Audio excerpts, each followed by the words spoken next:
In the previous lesson, we saw how the rip feature is used to break apart solid corners and replace them with gaps.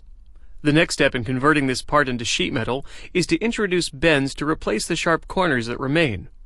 This is easily done using the Insert Bends icon from the sheet metal toolbar. This brings up the Insert Bends Property Manager. Portions of this interface should look familiar.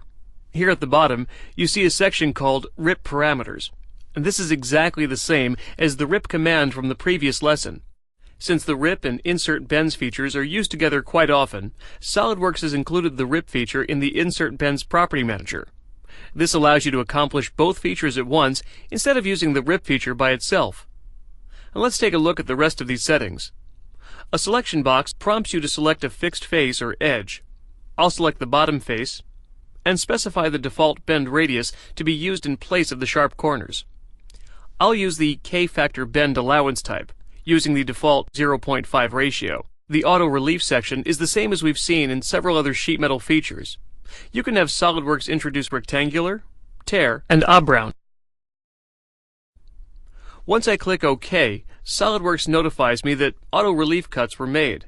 As you can see, the part now has bends in place of the sharp corners.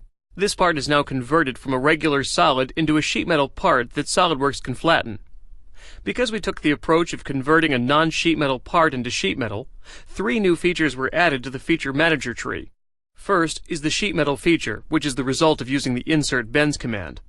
If you were to edit this feature, you would see it's exactly the same as the sheet metal feature we've seen in previous lessons. It contains the default bend radius, bend allowance, and auto relief settings. The second new feature is Flatten Bends. This feature contains information of each individual bend. If you were to edit these bends, you could change things like the bend radius used and the order in which the bend is applied. The third new feature is Process Bends. This is the feature that transforms the flat pattern into the finished part. Notice the Feature Manager tree now lists the flat pattern feature we've seen in regular parts that are designed as sheet metal parts from the beginning.